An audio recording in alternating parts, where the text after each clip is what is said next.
Você confere na edição de hoje do Jornal Rádio Universidade. Por engano, criança de 11 anos morre após ser atingida dentro de casa por disparos de arma de fogo. Comércio varejista maranhense atingiu o maior crescimento do país durante o mês de outubro. UFMA cedia a 4ª Conferência Estadual de Cultura do Maranhão. E ainda a 4ª chamada do edital de credenciamento de consultores no programa SebraeTech segue com inscrições abertas. Idosos do SESC realizam o tradicional ritual de queimação de palhinhas nesta terça-feira. Deputado destina R$1 milhão para escolas de samba de São Luís. E jovem aprendiz, inscrições abertas para 139 vagas em mineradora do Maranhão. Hoje tem Paulo Pellegrini no comentário esportivo. Em 72 horas, perdemos 2 lendas do futebol mundial. E no Rádio Opinião, uma entrevista sobre a descoberta de esqueletos e artigos indígenas em São Luís, com o arqueólogo responsável pela guarda das coleções arqueológicas da UFMA, Arkley Bandeira. Tudo isso e muito mais agora no Jornal Rádio Universidade. Jornal Rádio Universidade. Jornal Rádio Universidade. Bom dia a todos. Bom dia, Marcos Vinícius. Bom dia.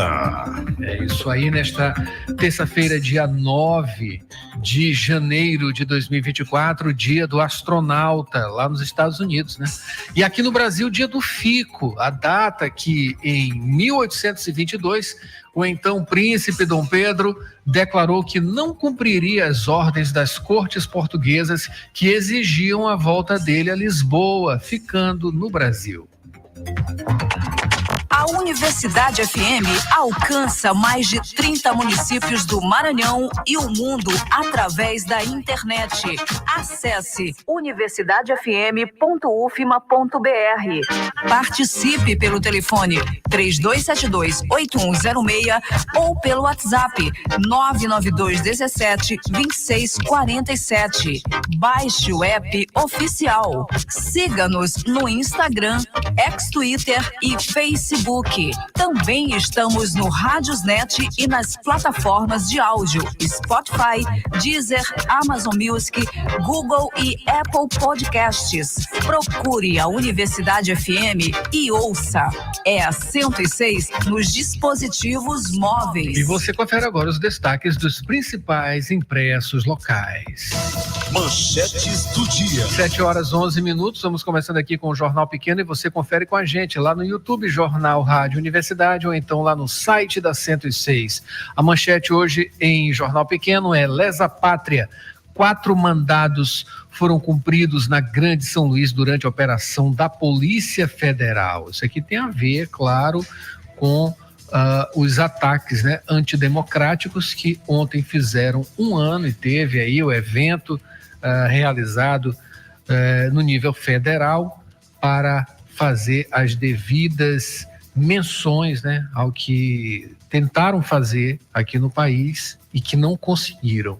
7h12. Destaque também: Cefaz prorroga até 4 de março prazo de recadastramento obrigatório de produtores rurais com área superior a 1.000 hectares. Destaque também: governador anuncia reajuste para o piso nacional do salário dos professores da rede estadual.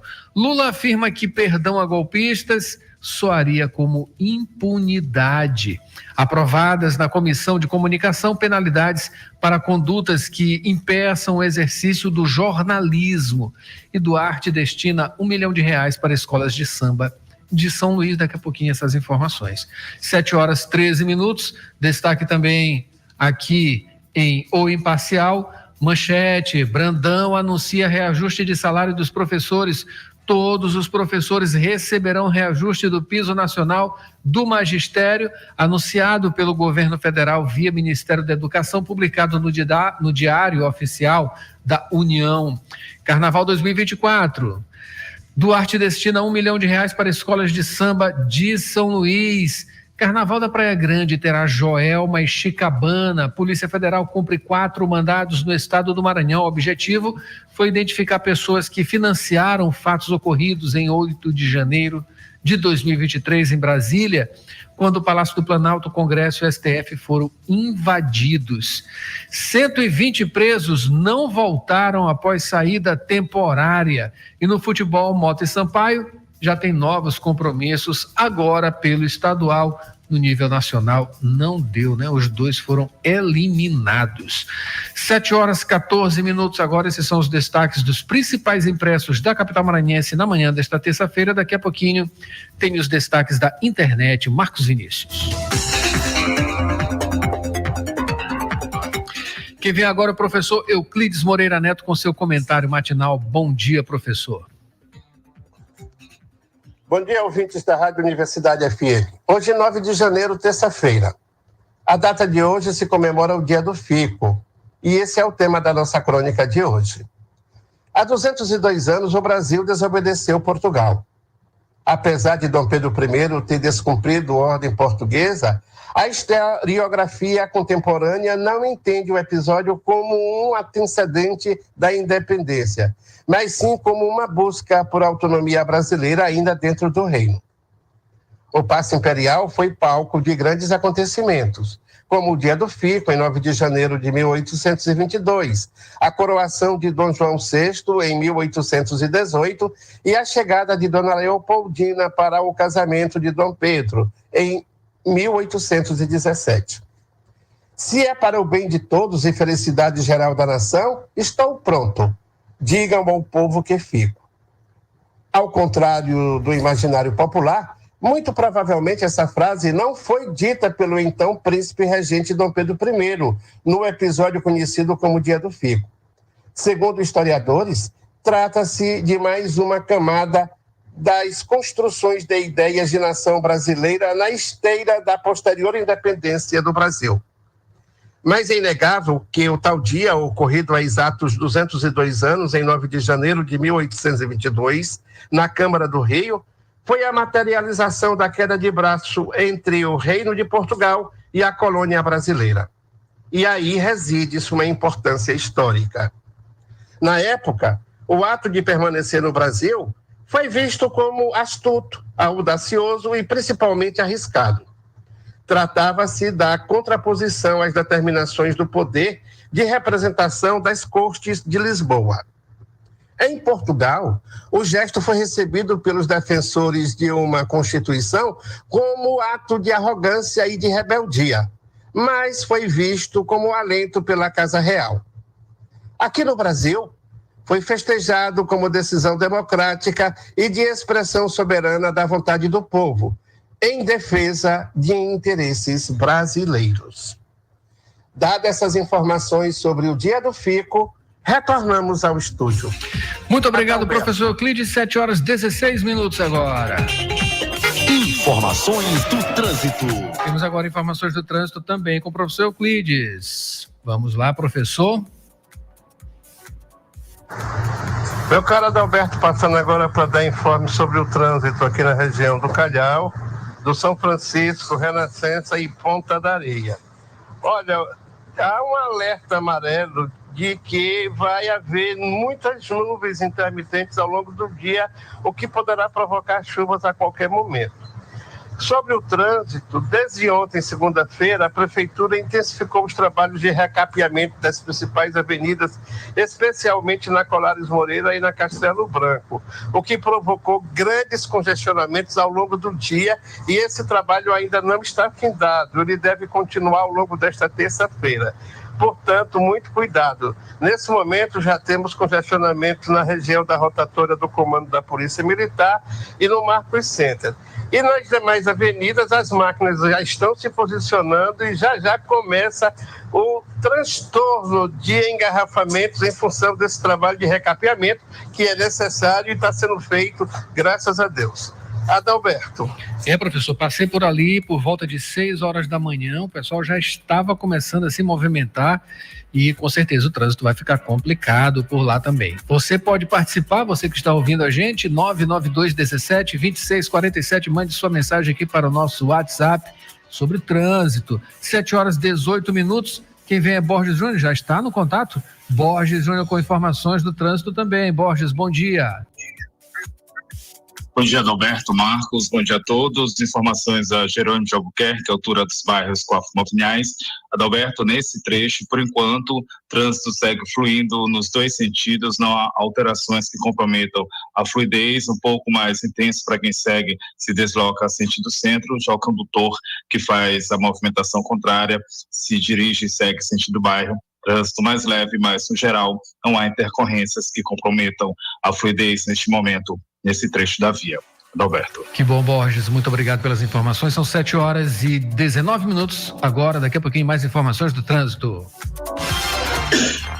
Notícias da cidade. Vamos falar agora, Borges, infelizmente violência, né? Criança de 11 anos morre após ser atingida dentro de casa por disparos de arma de fogo e foi por engano, né? Exatamente, Adalberto, fato acontecido em Conceição do Lago Açu, cidade a 310 quilômetros aqui de São Luís.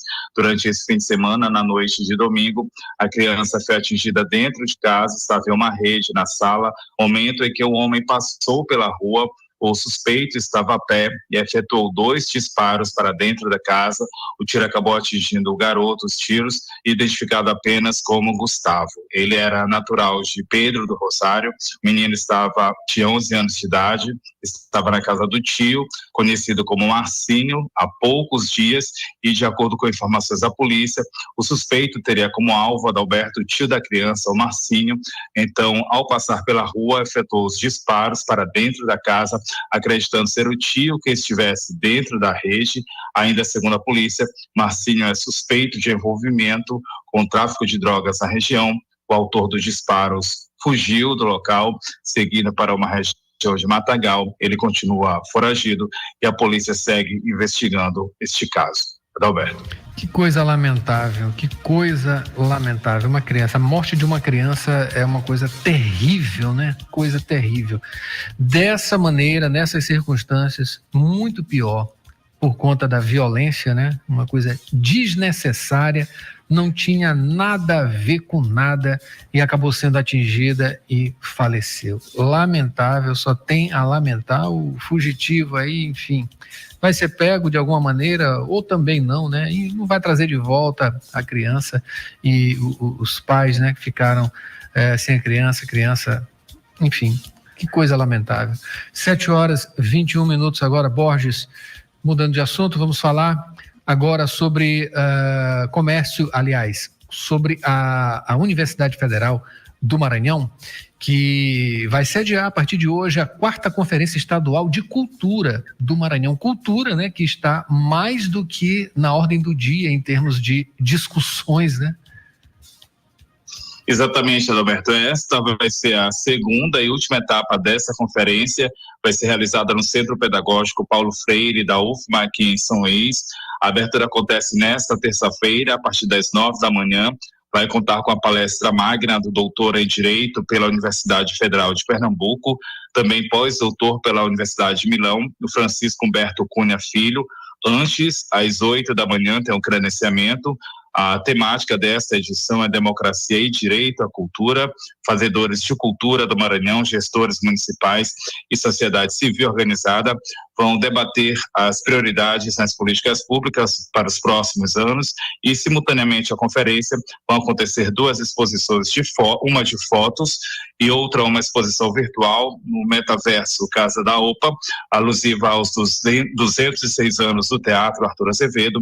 O encontro que começa no dia de hoje, começa nesta terça-feira, segue até o dia 11 de janeiro, próxima quinta. Outras informações, Adalberto, podem ser acessadas em ma.gov.br. Adalberto.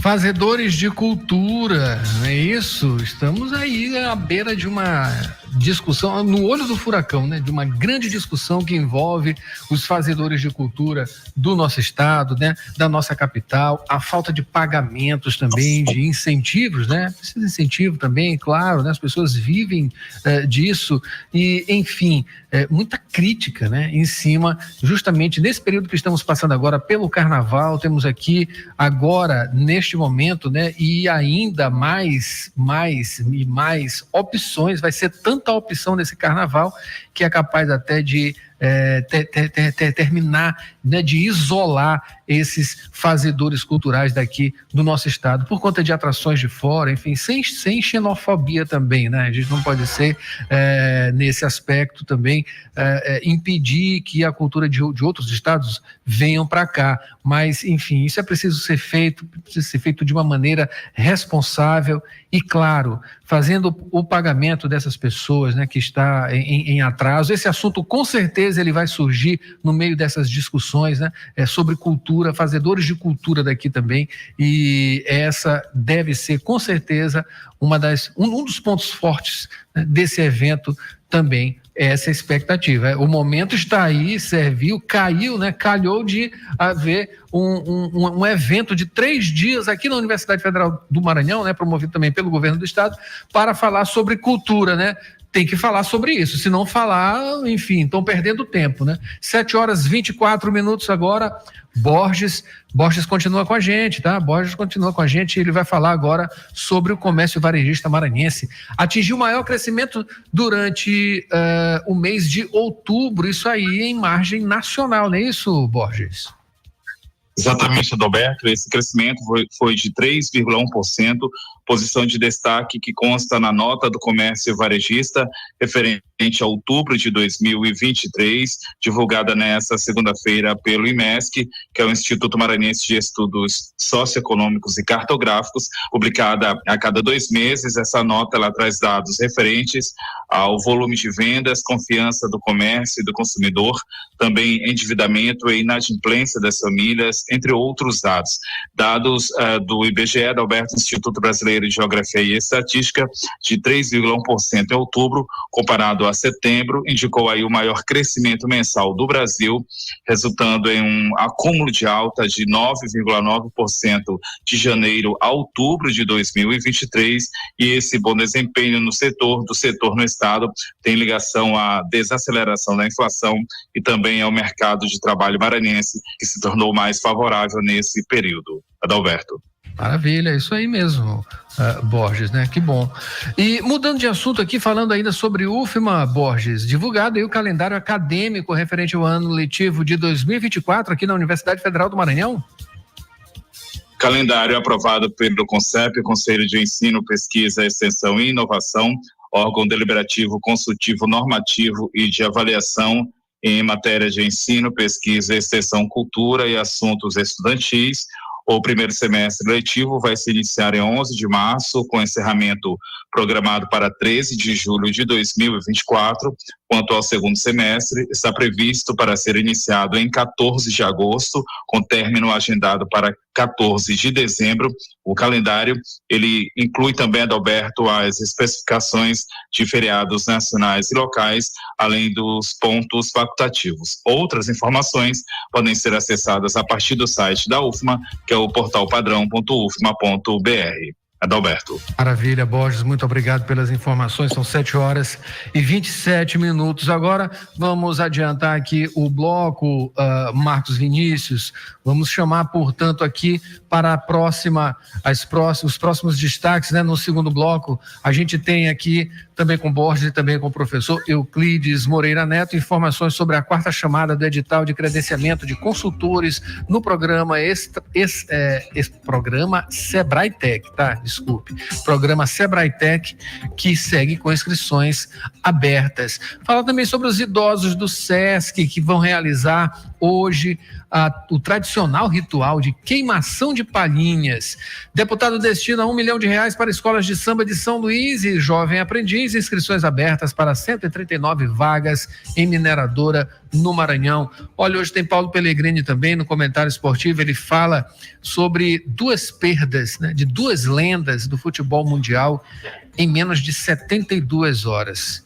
E no Rádio Opinião, o assunto do momento, a descoberta de esqueletos e artigos indígenas aqui em São Luís. A gente vai conversar com o arqueólogo responsável pela guarda das coleções arqueológicas daqui da Universidade Federal do Maranhão, Arkley Bandeira. Daqui a pouquinho, no segundo bloco, Jornal Rádio Universidade, a gente volta já já. Jornal Rádio Universidade. Jornal Rádio Universidade. O Colégio Laboro, agora com ensino médio. A qualidade que você já conhece, com educação de excelência, agora do ensino fundamental ao médio. Aulas de robótica e inglês todos os dias. Uma super equipe de professores que desenvolve os melhores métodos de ensino. O melhor ensino, a melhor estrutura e preços imbatíveis. Matrículas abertas.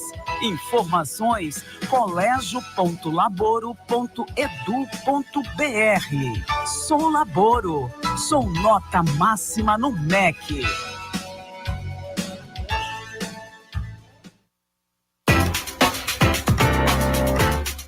Você está ouvindo Jornal Rádio Universidade. Daqui a pouco na Universidade FM, 8 da manhã, sessão das 8. 9 horas, manhã 106. 11 horas, Santo de Casa.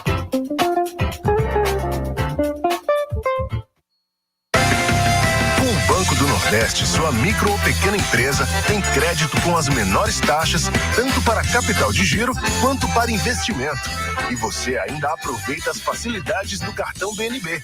Procure uma das nossas agências ou acesse o site. A gente, o Banco do Nordeste, que apoia, acredita e investe. É crédito BNB para sua MPF. Banco do Nordeste, Governo Federal, União e Reconstrução. Trabalhador e trabalhadora em educação do Maranhão. Você sabe da importância do seu sindicato. E ter você do nosso lado é fundamental para o sucesso da nossa luta. Com a sua contribuição, nos mantemos mais fortes, atuantes e mobilizados. Faça parte do Simproecema e fortaleça a nossa categoria. Simproecema. Gestão, garantir direitos e avançar na unidade e na luta. Jornal Rádio Universidade. Jornal Rádio Universidade.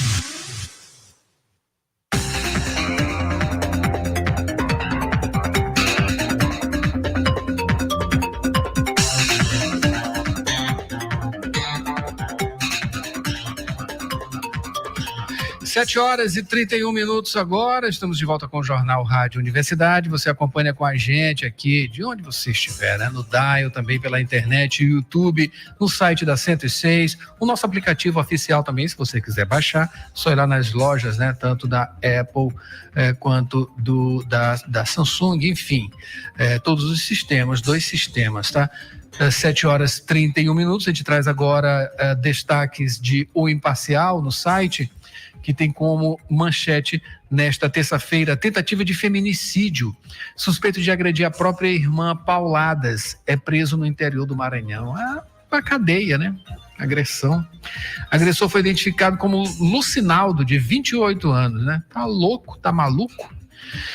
Corpo de homem é encontrado em área de mato em Imperatriz. TCE investiga fraudes milionárias na educação do Maranhão. O Maranhão, mais uma vez, figurando aí no cenário nacional como um grande celeiro de falcatruas, né, envolvendo a educação. Lamentável. Criança de 11 anos é morta a tiros no interior do Maranhão. Destaques que a gente teve aqui também com Borges no primeiro bloco. 7 horas e 32 minutos. Quem vem agora é o professor Euclides. Ele vai falar sobre a destinação aí de R$1 milhão para as escolas de samba de São Luís. Isso aqui foi uma ação do deputado Duarte Júnior. O professor tem os detalhes, né, professor? O deputado federal Duarte Júnior, PSB, anunciou que destinará R$1 milhão de suas emendas federais para as escolas de samba de São Luís.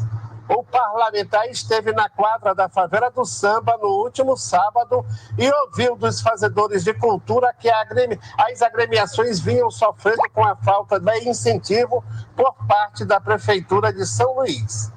Cada escola receberá R$100 mil. É preciso valorizar as tradições e a história. O Carnaval de Passarela é a expressão da nossa cultura e da nossa identidade. Além disso, é um grande e importante incentivo para a geração de empregos, renda e oportunidade, destacou Duarte Júnior. O parlamentar esteve na quadra da favela do Samba, acompanhado da presidente da Assembleia Legislativa, a deputada Iracema Vale, e do secretário de Estado de Assuntos Legislativos, Orleans Brandão, e ouviu o apelo da Liga das Escolas de Samba de São Luís, Liesma, por uma ajuda para garantir o desfile do Carnaval de Passarela da capital.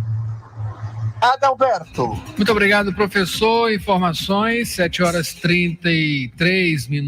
Quem está por aqui acompanhando a gente pelo YouTube é a Mari Silva Mourão. Bom dia, Adalberto e equipe. Uma abençoada semana para todos nós. Saúde e paz.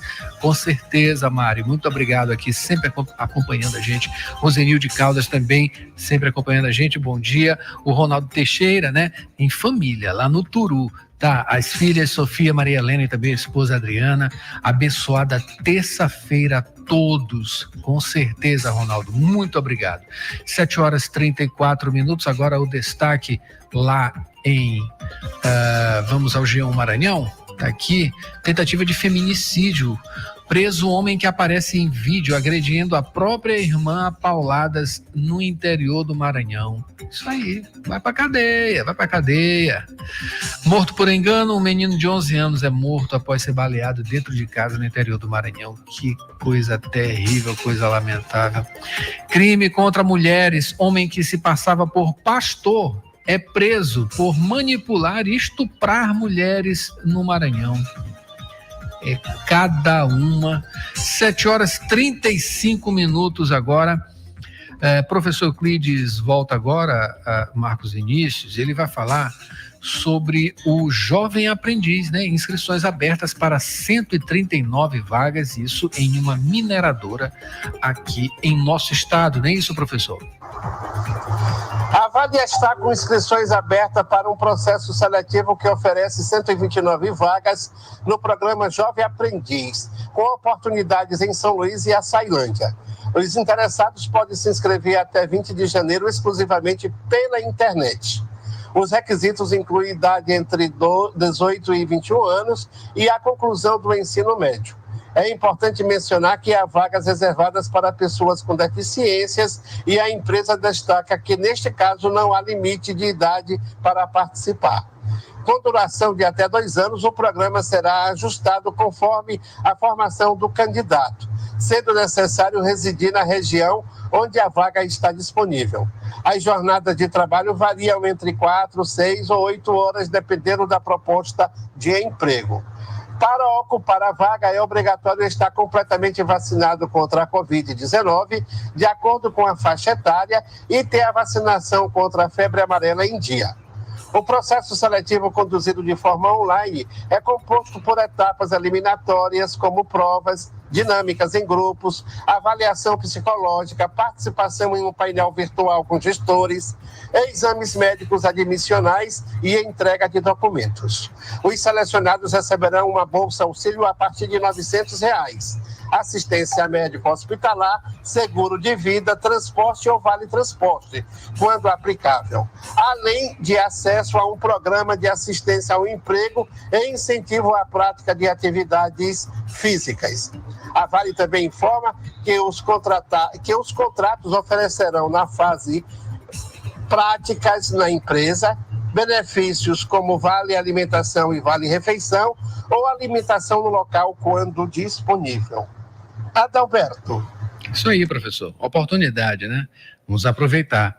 7h37 agora, idosos do SESC realizam tradicional ritual de queimação de palhinhas nesta terça-feira. A queimação de palhinhas, que é vinculada aí ao Dia de Reis, marca o fim do Natal e também o início de uma nova jornada. Ritual religioso centenário que homenageia o nascimento do menino Jesus. Essa tradição permanece viva no grupo de convivência da terceira idade do SESC. Este ano, a celebração, nesta terça-feira, dia 9 de janeiro, no ginásio SESC Deodoro, acontece de 4 às 6 da tarde, dividido aí em 3 atos e com 42 personagens que ganham vida a partir da dedicação e talento dos idosos do grupo da Unidade Deodoro, a tradição retrata a visita dos Reis Magos ao recém-nascido na manjedoura e simboliza o desprendimento das impurezas do ciclo que encerrou e a esperança de um novo ano repleto de bênçãos. As palhas, uma planta chamada murta, usada para decorar os presépios, são queimadas em um fogareiro produzindo, melhor dizendo, um aroma agradável. Esse ritual religioso centenário, a queimação de palhinha, acontece anualmente no dia 6 de janeiro, quando é comemorado o Dia de Reis. E neste dia, comunidades mais apegadas às tradições desmontam os presépios, produzindo aí a cena do nascimento de Jesus e também a visita dos Reis Magos ao recém-nascido na manjedoura, com cerimônia realizada por meio de ladainhas, rezas e orações. É a nossa cultura pulsante, acima de tudo, tá? Lá no Sesc. Parabéns. 7h39 agora, Marcos Vinícius, só para completar aqui o nosso panorama dos portais da capital maranhense, a gente traz agora destaque do Jornal Pequeno, o site do Jornal Pequeno, né? Dá só um F5 aqui para dar uma atualizada, tá aqui. Petrobras confirma debate sobre exploração da margem equatorial aqui em São Luís. Trazer essa informação do Jornal Pequeno, atendendo aí ao pleito da Federação das Indústrias do Estado do Maranhão, a FIEMA, a Petrobras confirmou que deverá ocorrer em 2024, na cidade de São Luís, ainda sem data definida, uma reunião de apresentação sobre o projeto de exploração da margem equatorial. Esse projeto interessa diretamente ao Maranhão, onde estão localizadas 2 das 5 bacias que compõem a margem equatorial, considerado aí o novo pré-sal do Brasil. Essa região do país tem potencial estimado para produzir de 20 a 30 milhões de barris de óleo, com impacto direto na economia do estado. E a nota técnica sobre a margem equatorial brasileira, que se estende do Amapá ao Rio Grande do Norte, foi elaborada pelos pesquisadores Allan Kardec Barros Filho, Ronaldo Gomes Carmona e também Pedro Zalan. O presidente da FIEM, Edilson Baldez, disse que esses investimentos e a consequente produção de petróleo na região vai trazer grandes benefícios econômicos ao Maranhão e também contribuirá para a elevação do PIB estadual e, além do petróleo, a reservas de gás natural. Maravilha. 7h40 agora. Borges retorna para falar sobre a quarta chamada do edital de credenciamento de consultores no programa Sebrae Tech, que segue com inscrições abertas, não é isso, Borges?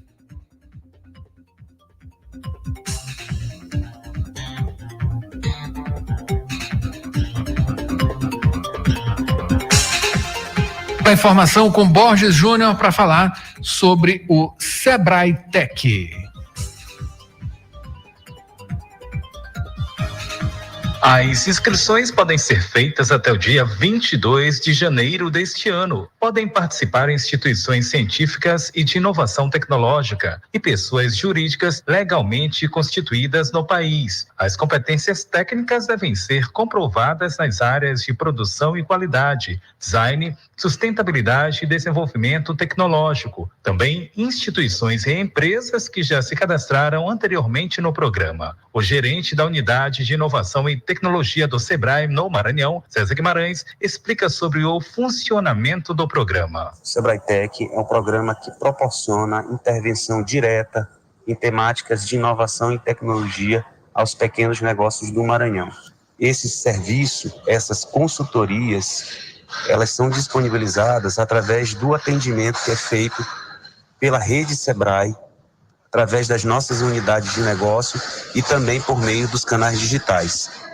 A partir do contato feito, é identificado necessidades específicas e o Sebrae, através da sua rede de credenciados, proporciona e apresenta a esse empreendedor um leque de mais de 200 opções de consultorias que podem solucionar e intervir diretamente na melhoria de resultado para esses pequenos negócios. Todo esse atendimento ele pode ser efetuado através dos nossos canais de atendimento e o retorno ele é imediato, proporcionando uma proposta onde o empreendedor aceita e a partir daí o atendimento é iniciado, com o cronograma previsto e o atendimento especializado para que ele tenha o melhor resultado possível. O resultado preliminar da seleção vai ser divulgado no dia 13 de fevereiro, com prazo de 2 dias úteis para a apresentação de recurso. Já o resultado final da habilitação vai ser publicado em 6 de março, com homologação do processo no dia 8 do mesmo mês. Mais informações podem ser acessadas no site sebrae.com.br/sites/portal Sebrae/SebraeTech. Borges Júnior Jornalismo, Universidade FM. Previsão do tempo, Itágua de Maré.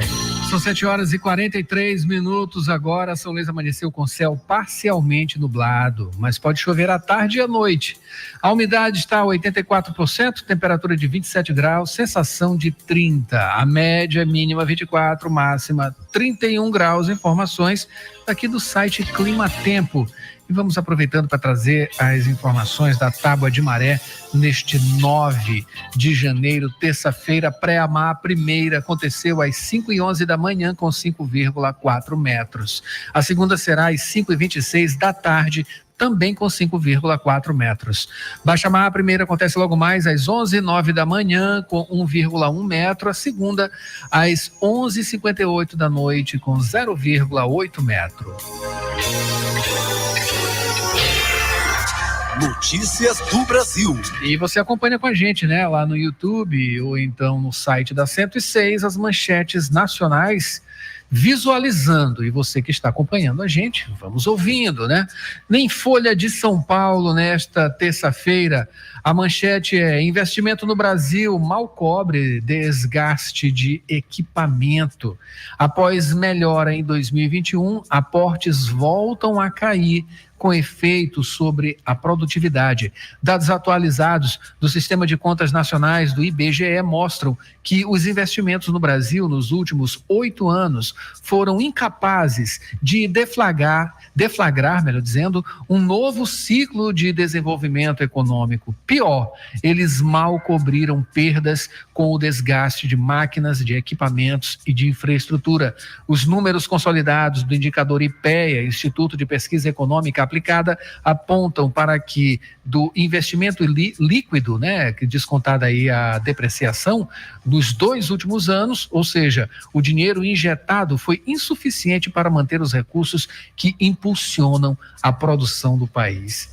Infelizmente, isso é um problema e um grande desafio do governo federal é de retomar a industrialização do país. Em o estado de São Paulo, o destaque é: 1 ano após os ataques contra a democracia, sem Lira, Tarcísio e Zema, ato do 8 de janeiro mistura aceno por paz e defesa de punição. Governadores de oposição não foram ao evento e Pacheco propôs fim da divisão e Lula rejeitou perdão para quem atenta contra a democracia. 7h46, destaque agora de O Globo. 8 de janeiro, poderes exaltam democracia e Lula vê perdão como impunidade. Ato para lembrar 1 ano dos ataques golpistas reúne judiciário e políticos no Congresso para rechaçar investidas contra as instituições. 7h46 agora. Esporte. 7h46, quem vem agora é Paulo Pellegrini, e ele traz aí um comentário, né? Lamentável, né? Em 72 horas perdemos 2 lendas do futebol mundial. Paulo. Quiseram os deuses do futebol nos levar em 72 horas 2 dos 3 únicos campeões de Copa do Mundo como jogador e técnico. Zagallo e Beckenbauer são, sem dúvida, 2 lendas do esporte. Seus feitos nos gramados e no banco de reservas entraram para a história. Como treinador, a carreira de Zagallo foi mais extensa. O velho Lobo treinou o Brasil em 3 Copas. Foi, acima de tudo, um motivador, no tempo em que os craques eram soberanos. Se formos falar de revolução, ambos foram relevantes como jogadores. Zagallo, um ponta esquerda polivalente, quando os jogadores quase não saíam de sua posição, e Beckenbauer, um líbero que atacava, quando os defensores raramente desempenhavam outro papel.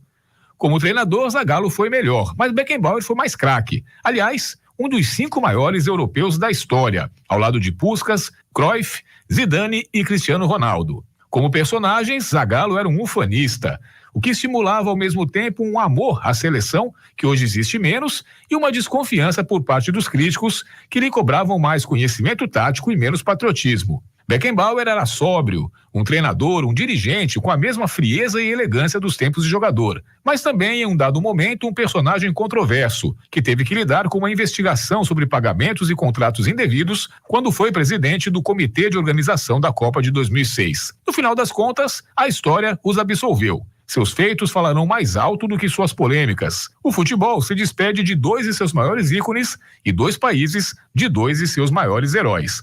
Paulo Pellegrini para o Jornal Rádio Universidade. Jornal Rádio Universidade. Jornal Rádio Universidade.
Sete horas e 50 minutos agora, fomos meio que surpreendidos, né?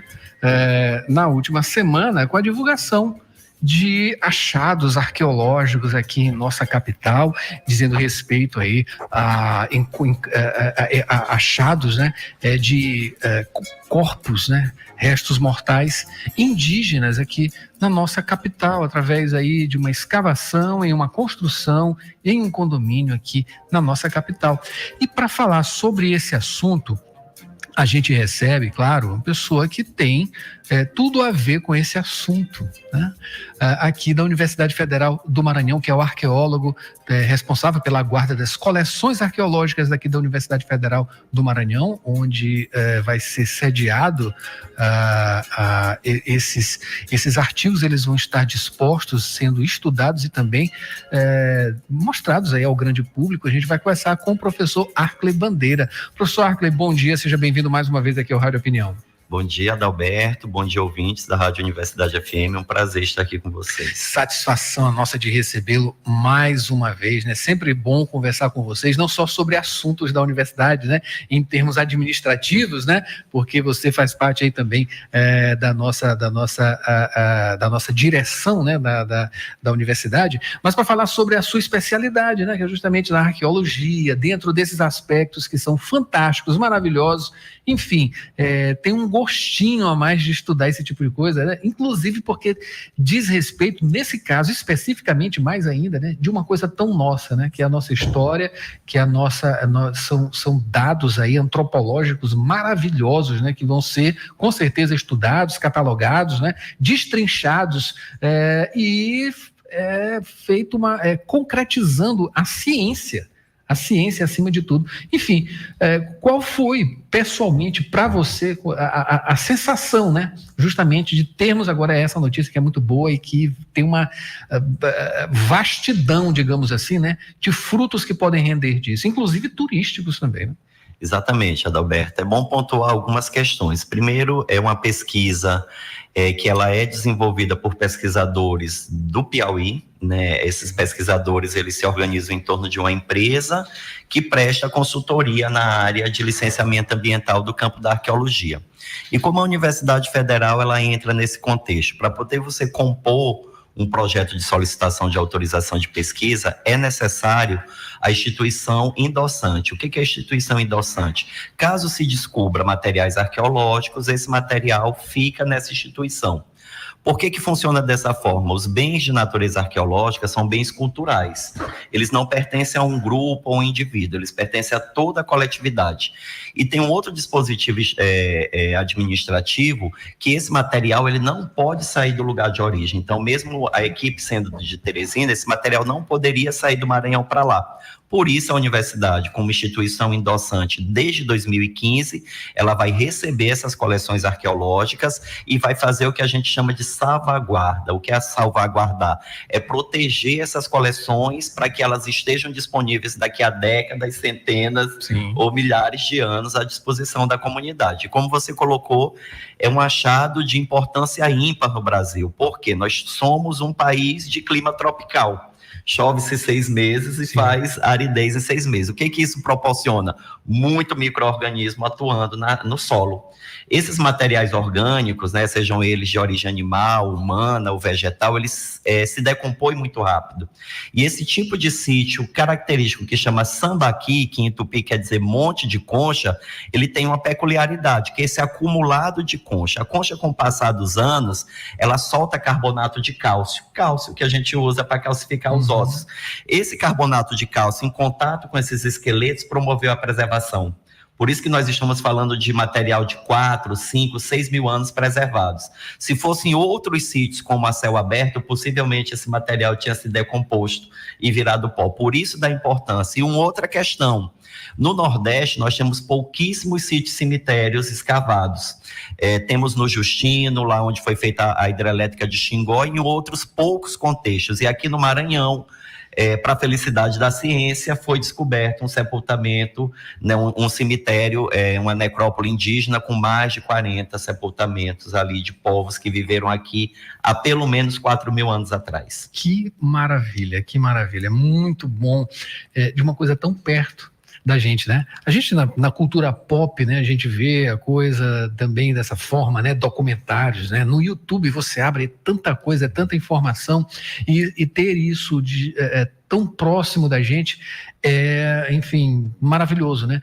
Você tocou aí na questão dos sambaquis, eu queria que você explicasse isso, porque é uma coisa característica daqui do nosso Brasil, não só dessa nossa região, né? Ele desce até ali o sul, né, do país, enfim. O que são essas comunidades, né, que tinham ali essa característica? Bom, vamos até pela etimologia da palavra. Sambaqui, ela é uma corruptela da língua tupi, né? Na verdade, eles chamavam tambaqui, que não é o peixe. E sambaqui, eles são montes de concha, amontoados de concha. Os tupinambás, quando colonizaram todo o litoral, aí em torno do ano 1000, eles encontraram já esses amontoados de concha, de povos que antecederam os tupinambás. O que caracteriza o modo de vida sambaqueiro? São populações que viviam da pesca, da coleta de frutos do mar, eventualmente a caça e consumo de vegetal em baixa escala. Então, isso quer dizer o quê? Que eram populações que estavam em ambientes estuarinos, provavelmente em áreas de deságue de rios, aqui na ilha de São Luís, né? No mangue, a gente tem uma riqueza. Essas populações estavam se valendo desse território para pescar, para coletar, para mariscar e para viver. E qual é a peculiaridade desses sítios? Essas populações, elas enterravam seus mortos nas áreas de moradia. Então, a gente está lidando com contextos de habitação, com contextos de vida cotidiana, comida, preparo de alimento e também de sepultamento. O que individualiza os sítios sambaqueiros do Maranhão e do Pará? Nós temos um elemento que nos sítios do Sul não tem, que é a cerâmica. E cerâmica, dentro da nossa organização civilizacional, ele é um indicativo de complexidade de comportamento. Então, nossas populações, em torno de 6.600 anos, já estavam fazendo cerâmica. São datações que colocam as cerâmicas aqui do Maranhão como as mais antigas da América. Então, nós temos no Pará e no Maranhão fenômenos de populações que estavam fazendo cerâmica muito antiga. E nossos sambaqueiros têm esses marcadores. Agora, o que é interessante pontuar também, Adalberto, que não é o primeiro sítio desse tipo que se encontra, né? Nós temos aí o Sambaqui do Bacanga, que eu trabalhei na minha dissertação e na minha tese, nós temos o Sambaqui da Panacoatira, Sambaqui do Passo do Lumiar, tem pelo menos aí 12 ou 13 sambaquis já identificados na ilha. E qual é o risco? Esses sítios estão em áreas de expansão da cidade. Se a gente não prestar atenção, esses sítios vão ser destruídos, como é o caso, né, que a gente viu lá na MRV. A sorte é que ela cumpriu todo o rito do licenciamento e de forma controlada e com pesquisa científica identificou esses sepultamentos. Mas quantas estradas, né, quantos buracos são feitos ao longo da cidade sem o mínimo cuidado e o acompanhamento da pesquisa arqueológica. Então, um ponto também que eu gostaria de frisar é que a ilha ela não começa a ser habitada com a chegada dos franceses em 1612. Sim. Nós temos pelo menos aí 7 milênios de história. Sim. E essa história ela tem que ser conhecida. E para conhecer essa história, a gente tem que manter os sítios preservados. Maravilha, que bom. Estou conversando aqui com o professor Arkley Bandeira, arqueólogo aqui da Universidade Federal do Maranhão. Você falou da sua pesquisa. O que essa descoberta agora ela pode trazer, né, para a sua pesquisa e outras pesquisas que são desenvolvidas aqui em nosso estado, aqui na capital, né? Você falou aí dos sambaquis daqui da área Itaquibacanga. Enfim, o que isso pode trazer de novidade, né?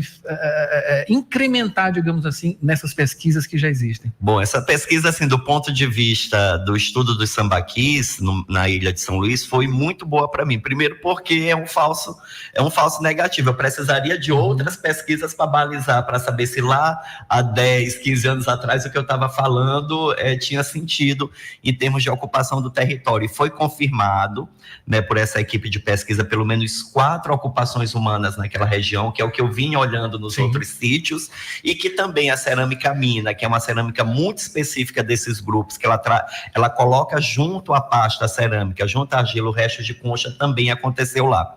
Recentemente nós publicamos um artigo na Nature sobre os esqueletos que nós identificamos no Sambaqui do Bacanga, Panacoatira e Passo do Lumiar, e tivemos uma descoberta espetacular, porque quando se fala em população sambaquieira, vem logo na cabeça, são populações que pescam e caçam e ficam o dia inteiro na praia.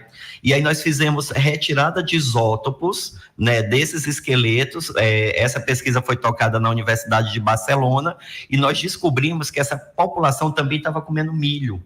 E aí foi um Deus nos acuda, porque milho geralmente ele ocorre no Brasil Central. As culturas humanas do litoral, elas comem mandioca, né, e derivados de mandioca. Então isso é para dizer que a arqueologia ela é uma caixa de surpresa. Às vezes você tem uma verdade estabelecida ali há décadas e de repente um teste arqueométrico, uma análise de isótopos ou de DNA te dá outra informação. E quando a gente fala de mais de 40 indivíduos, a gente já está falando de uma população. Então, o que vai ajudar isso? A gente ter estudos populacionais desses grupos no passado.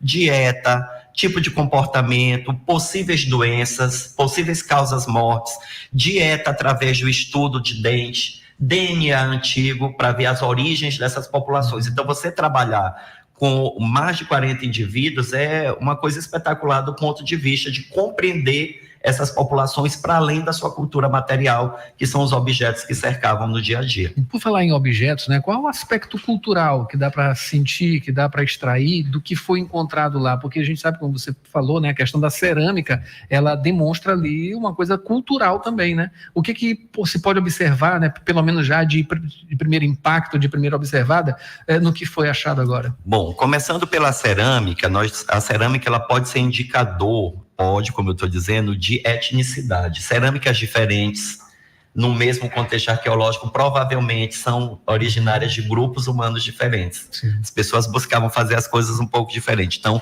nessa área da Chácara Rosane, nós temos pelo menos 4 ou 5 tipos cerâmicos. Então, aquela região, ela foi ocupada pelo menos por 4 ou 5 grupos étnicos diferentes. E especialmente grupos vindo da Amazônia no ano 1000, que já não eram mais sambaqueiros.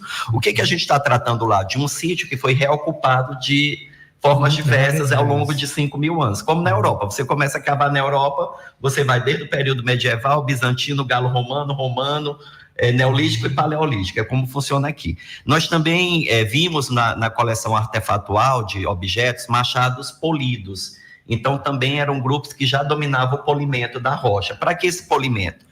Machados para derrubar a árvore, abrir áreas, machadinhas menores para você escavar a madeira para fazer canoa. Encontramos também bastante artefatos em ponta. Então, o esporão de arraia, para quem conhece, não precisa trabalhar muito, ele já pode perfurar. Né? Você tem uma casca de uma ostra também, ela é afiada, você pode usar ela como faca e escamador. Então, todo o conjunto artefatual, ele nos ajuda a contar a história desse povo. Diferente dos colegas da história que se vale de documentos escritos para contar a história, a arqueologia, ela se vale quase que 100% de objetos. Então, é a ciência da cultura.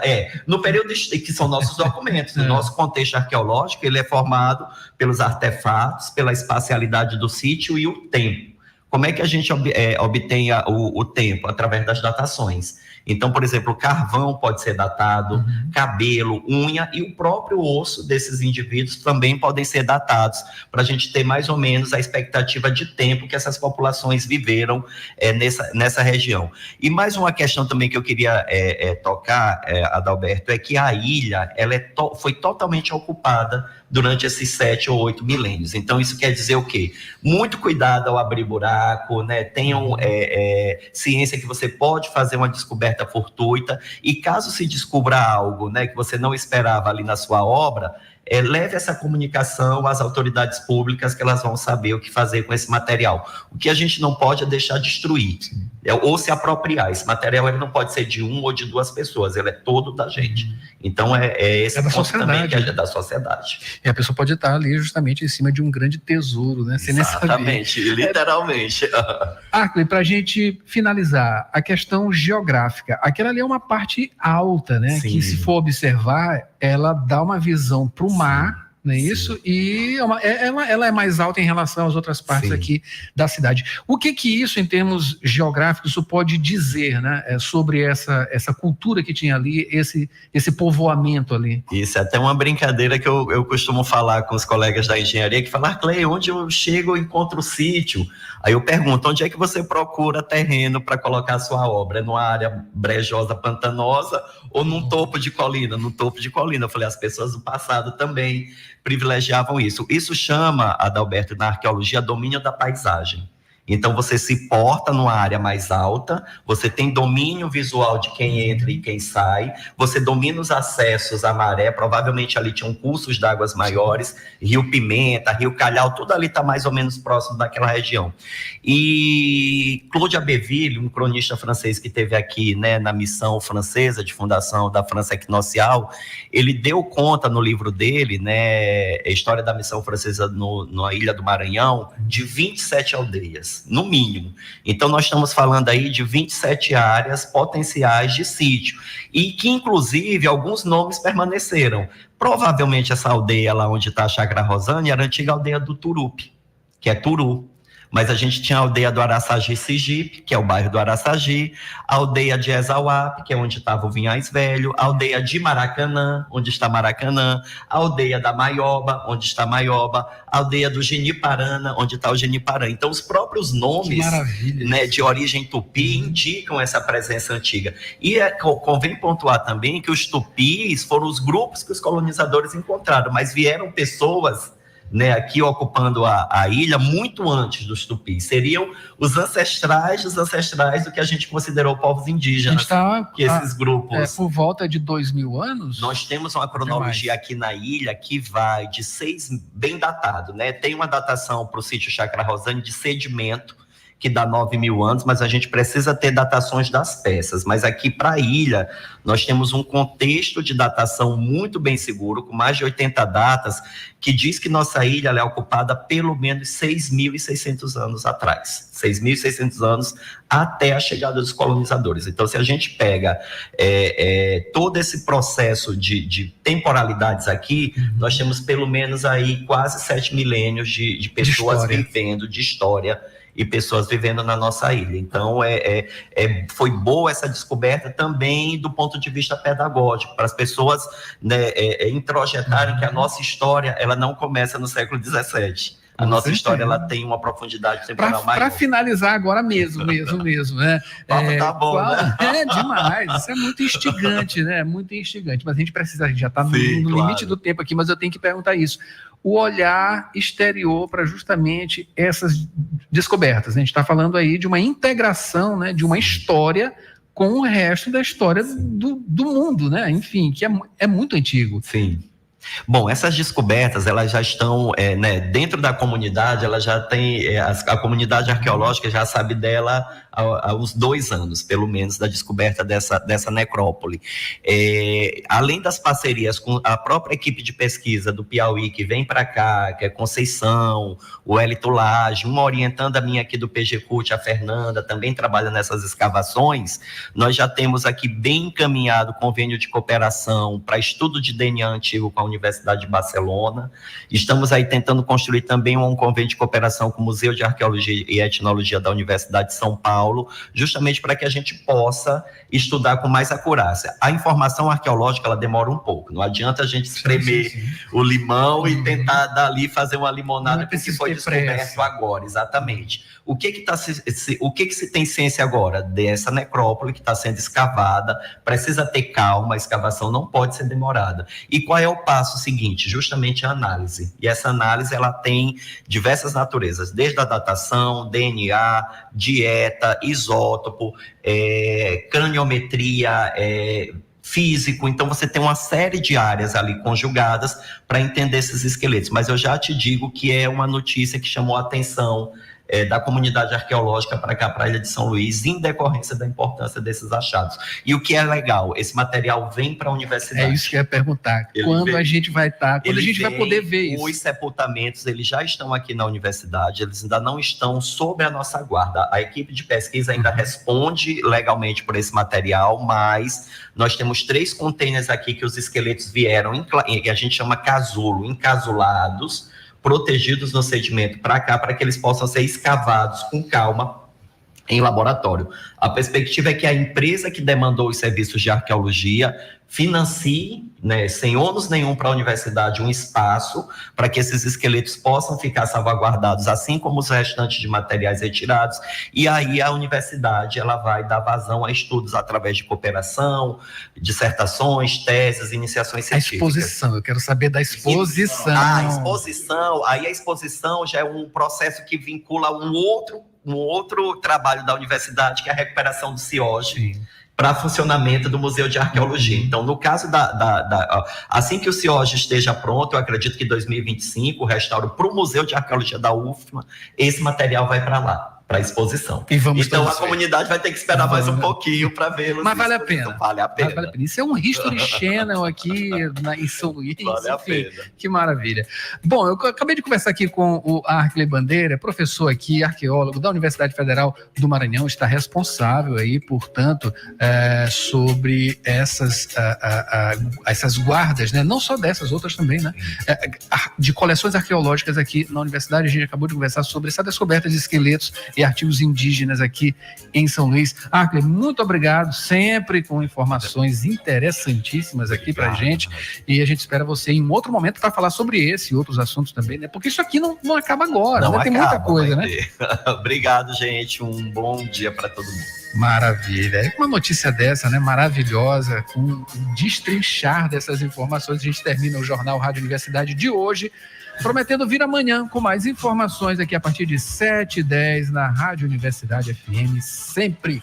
Até lá. Fiquem agora com Marcos Vinícius, sessão das 8 com o melhor do pop nacional e internacional. Até amanhã.